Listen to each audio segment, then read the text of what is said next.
Hello friends, today I'm going to be talking about when is the best time to sell an investment property. We've all heard the terms before. It's a buyer's market or it's a seller's market. Those might sound cliche, but they are real. And understanding when to buy, when to sell a property is paramount when it comes to your real estate investing.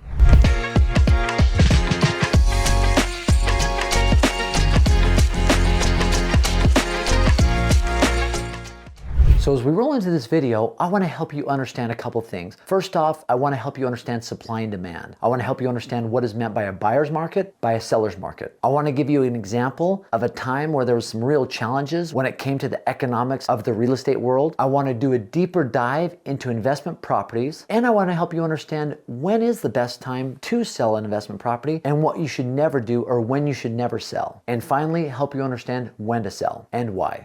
First off, let's talk supply and demand. I remember it was probably my third year of college. I had taken economics classes. I had avoided them like the plague, but I remember being in an economics class and hearing about supply and demand, hearing about Adam Smith, the invisible hand, laissez-faire economics, and thinking that just made sense to me. That naturally, because of the demand for something and the supply of it, prices would adjust accordingly depending on people's demand and the actual supply out there in the marketplace. And real estate is no different. Matter of fact, it might be the best way to show how the economics of supply and demand actually work. So let's understand, what is a buyer's market and what does that term mean? So a buyer's market is when supply exceeds demand. It means there's a whole bunch of houses available on the market. Because there's so many homes on the market, the seller must do something to differentiate their house from somebody else's. Because honestly, if you're a buyer and you have the ability to look at all these different homes, all these different properties to purchase, what's going to be the driving factor for you to purchase one over another? And sellers understand that, or realtors understand that, and they know probably the biggest differentiator is going to be price. So if there is a large supply of homes on the market, the ones that are going to get sold are the ones that have a lower price. So that becomes a buyer's market. A buyer then has the ability to choose between this home or that home, and if they're pretty comparable, the thing that's going to sway them one way or another is the price of that property. So at that point, the buyer really drives the market because he or she is going to purchase something, chances are, at a lower price.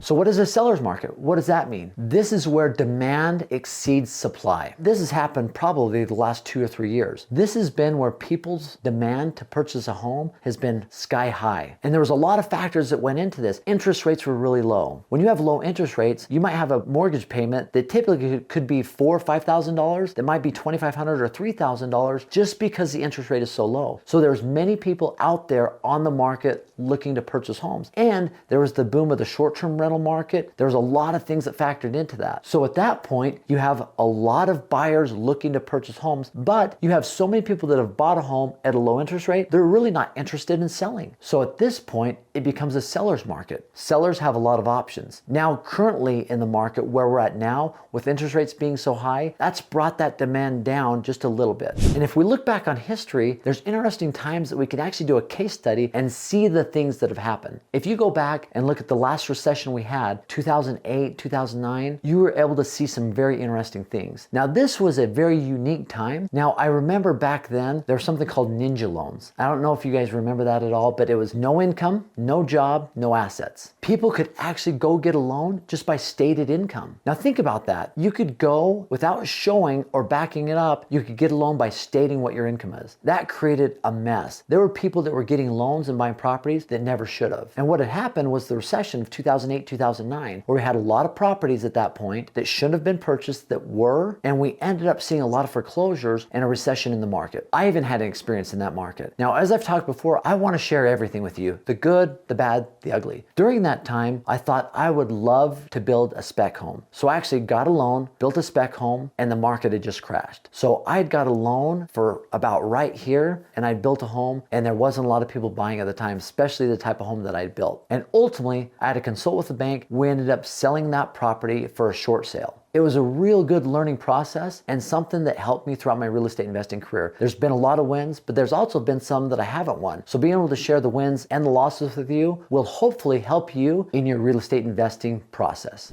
So let's do a deeper dive into investment properties because that's what we're talking about. An investment property is a business. The purpose of a business is to make money. It's the same thing with an investment property. You're going to have revenue coming in from that investment property and you're going to have expenses. What has to happen is the revenue has to exceed exceed the expenses. And if you can do that, chances are you're running a profitable business. And that's what an investment property should be, is a profitable business for you. And there's a lot of different type of investment properties. An investment property could be an apartment building, it could be a short-term rental, it could be a home or multiple homes that you're renting out. But ultimately, if we look at these rentals or this investment property as a business, it'll help us to be able to make the decision of whether to hold the property or whether to sell that property at some point in the future. And I'll tell you, after all the different types of real estate investing that I've done over my career, whether it's buying land, buying a ranch, building a spec home, rentals, short-term rentals, residential rentals, storage units, honestly, I came to the decision many years ago that the only type of real estate investing that I wanted to do was ones that produced revenue. Because I'd bought land and I'd sat on it for a while, and that can be scary. It can be a little bit challenging. But if you're always buying a property that is producing revenue, chances are you're going to be in a lot better situation. But even if something happens, chances are there's going to be continued revenue coming in. Even if expenses exceed that revenue for a short period of time, you still have revenue and income to offset any losses you have. Whereas with something that isn't producing revenue and something bad happens, you could be in a lot worse situation.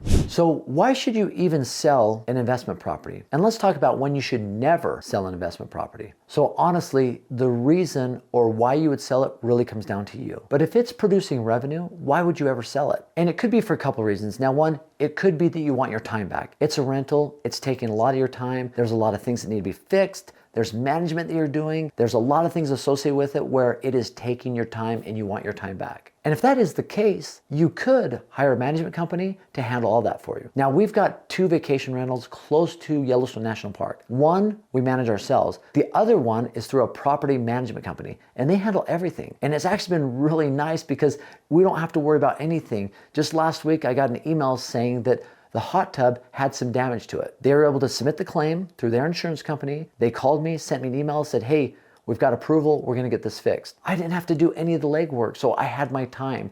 So if time is really an issue, there are ways to solve that. If it's a money decision, that once again is a personal decision.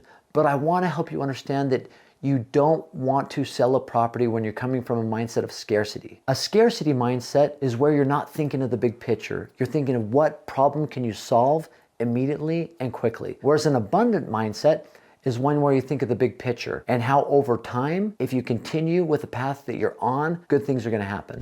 So finally, let's talk about the best time to sell. In my opinion, I think the best time to sell an investment property is when you have another investment or another project to put the money into. If you can do that, chances are you're always leveling up. You're going from one project that's been really good to another project that has potential. So that, in my opinion, is the best time to sell an investment property, when you're able to take that and put it into another project that's also gonna do well for you. Now, your opinion might be different. You might have some thoughts against that or for that, and I would love to hear your feedback. So feel free to comment below. And as always, I have a free gift for you. aaronsfreetraining.com. It's on the link below. It's a free short-term rental calculator where you put in the data, put in the information, and it'll spit out to you whether what you're looking to purchase is a good investment or not when it comes to the short-term rental market. Once again, I appreciate you stopping by. I want to hear your feedback. I want to hear from you. Comment below and we'll engage in a dialogue. Have a great day.